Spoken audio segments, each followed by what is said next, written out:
तो आपको descriptive adjective दिख रहा होगा, जिसको क्वालिटेटिव एडजेक्टिव भी बोलते हैं। तो डिस्क्रिप्टिव एडजेक्टिव होता क्या है? Descriptive adjective describe the quality, state और कैरेक्टरिस्टिक ऑफ अ नाउन और प्रोनाउन।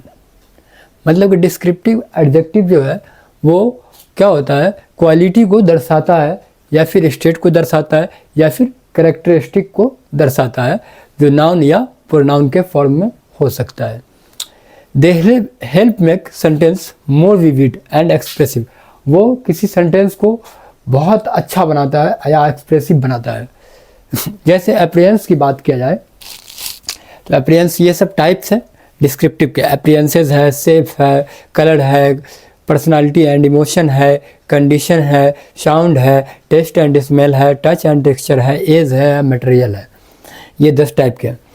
तो उसको अपीयरेंसेस को जो डिस्क्राइब किया गया, तो अपीयरेंसेस होता क्या? Appearances describe how something look. कोई भी चीज़ कैसा दिखता है वो अपीयरेंसेस है। किसी चीज़ को देखना वो एक अपीयरेंसेस है। तो उसी पे एक सेंटेंस बना हुआ है, सी वोर अ ब्यूटीफुल ड्रेस। ब्यूटीफुल यहाँ पे क्या है, मैं इसको अंडरलाइन किया हूँ। ब्यूटीफुल ये अपीयरेंसेस को बता रहा है, इसलिए मैंने इसको अंडरलाइन किया है। तो सी वोर ए ब्यूटीफुल ड्रेस, वो जो है बहुत खूबसूरत ड्रेस पहने हुई है, ये पहने हुई थी। ठीक है, तो ब्यूटीफुल यहाँ पे अपीयरेंस का काम किया। ठीक है, उसी तरह से शेप एंड साइज में आता हूँ। तो he bought a small car. Small यहाँ पे क्या है? शेप एंड साइज को बता रहा है। ही बाउट अ स्मॉल कार, उसने छोटी कार खरीदी, या फिर वह छोटा कार खरीदा। ठीक है, कलर, कलर पे आता हूँ। She has a black hair. She has a black hair. She has black hair मतलब उसके पास काला बाल है, उसके पास काला बाल है। ठीक है, या वो काला बाल रखती है। ठीक है, पर्सनालिटी एंड इमोशन पे आता हूँ उसी तरह से। तो he is a kind of person. He is a kind of person मतलब कि यहाँ पे काइंड क्या है? पर्सनालिटी और इमोशन को बता रहा है। उसी तरह से ब्लैक यहाँ पे क्या है? कलर को बता रहा है। तो पर्सनालिटी एंड इमोशन को जो बता रहा है, he is a kind of person मतलब कि वो दयालु टाइप का आदमी है, दया करने वाला, रहम वाला आदमी है। ठीक है, रहमदिल आदमी है। उसी तरह से कंडीशन पे आते हैं। The floor is dirty. The floor is dirty मतलब कि फर्श जो है बहुत गंदा था। बहुत गंदा है, बहुत गंदा है। जो फर्श जो है वो बहुत गंदा है। ठीक है, साउंड पे आता हूँ। The music was melodious. Music was melodious मतलब कि संगीत जो है वो बहुत मधुर था, बहुत अच्छा लग रहा था। मतलब मेलोडियस मतलब मधुर, मधुर मतलब बोले तो बहुत अच्छा, जो सबको लुभाता हो, अट्रैक्टिव साउंड हो। तो साउंड पे है द म्यूजिक वाज मेलोडियस। यहाँ मेलोडियस क्या है? वो साउंड को बता रहा है। ठीक है, उसी तरह से टेस्ट एंड स्मेल, स्वाद जो होता है उसके लिए। द केक इज स्वीट मतलब कि केक जो है वो मीठा है। टच एंड टेक्सचर पे आता हूँ। तो द ब्लैंकेट इज सॉफ्ट मतलब कि कंबल जो है वो बहुत सॉफ्ट है, नरम है। ठीक है, सॉफ्ट है। अभी जाड़े का मौसम है तो कंबल तो सब लोग ओढ़ते होंगे। तो किसी कंबल सॉफ्ट होगी, किसी की कंबल जो है खुदरी होगी, जो चुभती होगी, तो किसी की सॉफ्ट होगी। तो यहाँ पे वो सॉफ्ट जो है वो टच एंड टेक्सचर का काम करता है, फील करवाता है, टच एंड टेक्सचर को फील करवाता है। ठीक है, एज पे आता हूँ। तो he lives in an old house. He lives in an old house देखिए यहाँ पे ही लगा हुआ मतलब कि बहुत जो है बहुत पुराने घर में है, वह बहुत पुराने घर में रहता है। He lives in a old house, वह बहुत पुराने घर में रहता है। उसी तरह से मटेरियल पे आते हैं। मटेरियल पे क्या है? The table is wooden. Wooden यहाँ पे क्या है? वो मटेरियल को डिस्क्राइब करवा रहा है मतलब कि table is wooden. Table is wooden का मतलब टेबल लकड़ी नहीं है, लकड़ी की टेबल है, या टेबल जो है वो लकड़ी से बनी है। टेबल लकड़ी की नहीं है, लकड़ी की टेबल है, ऐसा होता है। सेंटेंस भी बनाया जाता है। तो टेबल लकड़ी की है, लकड़ी की टेबल है। तो टेबल जो है लकड़ी की बनी है। ठीक है, द टेबल इज वुडन मतलब यहाँ पे टेबल जो है वो लकड़ी की बनी है। उसी तरह से आपका ये जो है काइंड ऑफ डिस्क्रिप्टिव और क्वालिटेटिव एडजेक्टिव आपका ये खत्म हो गया। और फिर मैं आपको नेक्स्ट एडजेक्टिव पे आता हूँ। तो आपको दिख रहा होगा क्वांटिटेटिव एडजेक्टिव। क्वांटिटिव एडजेक्टिव होता क्या है, इसके कितने टाइप होते हैं ये मैं बता रहा हूँ आपको। क्वांटिटिव एडजेक्टिव होता क्या है, डिस्क्राइब द क्वांटिटी बताता है। ये आपको एडजेक्टिव से ही पता चल रहा है कि क्वांटिटिव का मतलब कि क्वांटिटी को बता रहा है या फिर अमाउंट को बता रहा है, ठीक है। तो उसी को लिखा गया है कि डिस्क्राइब द क्वांटिटी और अमाउंट ऑफ अ नाउन। ये नाउन के क्वांटिटी को या फिर अमाउंट को बताता है। They answer the question how much, कि इसका कैसे हो सकता है, कैसे पकड़ सकते हैं, कैसे बना सकते हैं। ये हाउ मच से कराएगा काउंट या फिर हाउ मेनी से कराएगा, तो वो क्वांटिटिव एडजेक्टिव में आ जाएगा। Without specifying any exact number, इसके बारे में किसी को कुछ नंबर पता नहीं होता है तो वो क्वांटिटिव एडजेक्टिव में आएगा। जैसे how much water you have give, how much water you have give, how much money you have. तो ये क्या बोल रहा है, हाउ मच मनी मतलब कि किसी को अंदाज़ा नहीं है, वो सामने वाले को अंदाज़ा नहीं है कि कितना पैसा है, वो कुछ भी हो सकता है। तो ये क्या बोल रहा है, specifying an exact number without specifying, मतलब कि उसके बारे में पता नहीं होता है, ठीक है। उसका हम एक्सपेक्ट ही नहीं करते कि क्या है, ठीक है। उसके टाइप्स हैं, तो उसके टाइप्स में देख लेते हैं। इंडिफिनिट क्वांटिटी या फिर इसको अनकाउंटेबल नाउन भी बोलते हैं, ठीक है। देखिए अनकाउंटेबल नाउन, इसमें क्या होता है, this adjective describe an unknown और approximate amount of something often used with uncountable noun.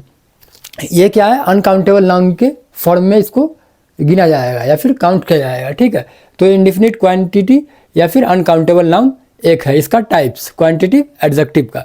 फिर दूसरा टाइप क्या है, डिफिनिट क्वांटिटी, मतलब जिसको काउंट कर सकते हैं, गिना जा सकता है, जैसे डजन में है, पेयर में है, ठीक है, तो उसको काउंट कर सकते हैं।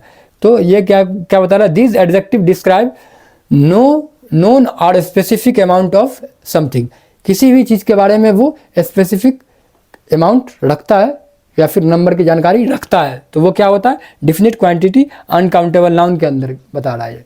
और ये क्या है, इसका क्वांटिटिव एडजेक्टिव का ये सेकंड मतलब के पार्ट्स हैं। थर्ड पार्ट पे आते हैं क्वांटिटिव एडजेक्टिव के, तो वो क्या बोल रहा है, पार्टिसिप एडजेक्टिव या फ्रैक्शनल क्वांटिटी, फ्रैक्शनल क्वांटिटी को बताएगा। तो the adjective expresses A part और फ्रैक्शन ऑफ ए होल, किसी भी चीज़ का एक पार्ट बना करके होल चीज़ का, वो क्या कहलाता है, पार्टिसिप एडजेक्टिव या फिर फ्रैक्शनल क्वांटिटी। ये जो है तीन टाइप्स के क्वांटिटी है जो क्वांटिटिव एडजेक्टिव के हैं। इसका मैं एग्जांपल आपको फिर लिख करके बता रहा हूँ।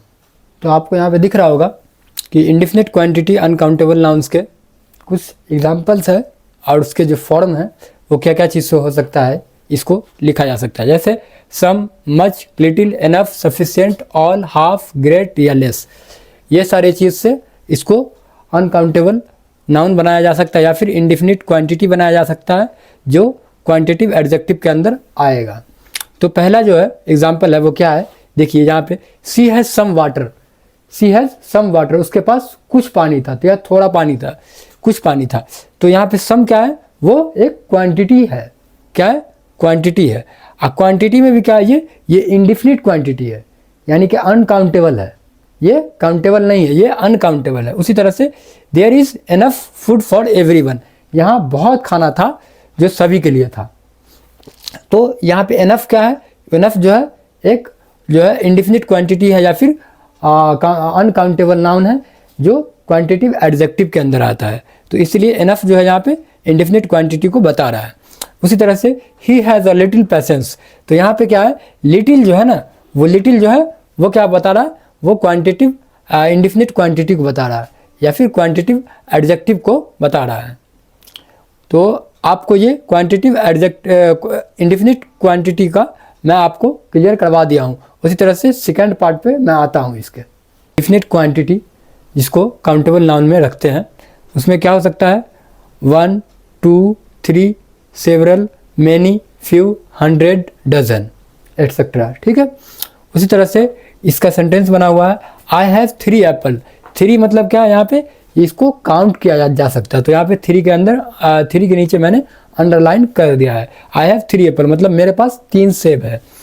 There are many books in the library, यहाँ पे बहुत सारी किताब है जिसको लाइब्रेरी में है, जो लाइब्रेरी में है, यहाँ पे बहुत किताबें हैं जो लाइब्रेरी में है। उसी तरह से मेनी जो है यहाँ पे काउंटेबल नाउन को बता रहा है। She bought a dozen eggs, मतलब उसने 1 दर्जन अंडे खरीदा। He she bought a dozen eggs, she bought a dozen eggs मतलब उसने या वह मतलब लड़की जिसने 1 दर्जन अंडा खरीदा। फिर उसी तरह से क्वांटिटिव एडजेक्टिव का थर्ड पार्ट है पार्टिसिप एडजेक्टिव, या इसको फ्रैक्शनल क्वांटिटी भी बोलते हैं। तो फ्रैक्शनल क्वांटिटी पे आ जाते हैं तो इसमें क्या हो सकता है, half, whole, quarter, double, triple. इसका मतलब he ate half of the cake, मतलब उसने आधा केक खाया, उसने आधा केक खाया। He ate half of the cake मतलब वह आधा केक खाया। She spent a quarter of her salary on rent, वो जो है अपने सैलरी का 1/4 हिस्सा रेंट में देता है या खर्च करता है या किया। सी स्पेंट वह उसने की 1/4 रुपया 1/4 सैलरी अपने सैलरी का, 1/4 अपने सैलरी का। ठीक है, तो यहाँ तक आपको ये क्लियर हो गया होगा। और अब मैं आपको जो है इसके यूजेस पे लेके आता हूँ, इसका यूज़ कैसे कैसे होता है। ठीक है, तो जैसा कि आपको स्क्रीन पे दिख रहा होगा, uses of quantitative adjective. Use इसका कहाँ होता है, यूज इसका क्या है। यूज बिफोर नाउन, नाउन के फॉर्म में कैसे यूज़ होता है, नाउन के पहले यूज़ कैसे होता है। तो जैसे देखिए, सी ड्रैंक सम मिल्क, सी ड्रैंक सम मिल्क, मिल्क क्या यहाँ पे नाउन है और उससे पहले क्या है, सम जो है वो ई यूज़ हुआ है। तो यहाँ पे यूज बिफोर नाउन में ये पहला सेंटेंस है। उसी तरह से इसका दूसरा सेंटेंस देखते हैं।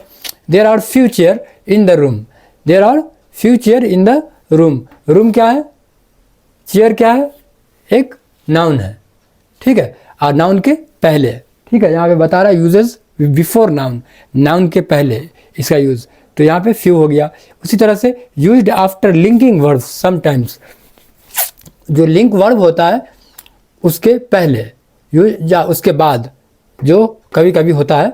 जैसे देखा यहाँ लिखा गया है, the water is enough for everyone, मतलब पानी जो है इतना था जो सभी के लिए था, या जो मतलब सभी को जितनी ज़रूरत थी उतना पानी था, बहुत था, काफ़ी था उसके लिए। हर नॉलेज इज़ ग्रेट, मतलब कि हर मतलब क्या है, लड़की है, सी का हर होता है। ठीक है, तो हर नॉलेज इज़ ग्रेट मतलब उसकी जो है जानकारी या फिर नॉलेज बहुत तगड़ी थी या फिर बहुत पावर था, अच्छा था। Used with of when followed by a pronoun definite article, जो डिफिनिट आर्टिकल के अंदर आएगा या बताएगा डिफिनिट आर्टिकल को। Some of the student left early, कुछ छात्र जो है या कुछ मतलब स्टूडेंट जो है वो पहले चले गए। Much of the work is incomplete, बहुत सारा काम बाकी ही था। Much of the work is incomplete, बहुत सारा काम बाकी ही है। मतलब किसी आदमी को काम करने को बोला है तो वो बोला कि हो गया काम, तो बोला कि बहुत सारा काम बाकी ही है, मतलब कुछ काम सिर्फ वो किया है। ठीक है, उसी तरह से आप लोग इसका यूजेस भी समझ गए होंगे। ठीक है, फिर मैं नेक्स्ट एडजेक्टिव पे आता हूँ।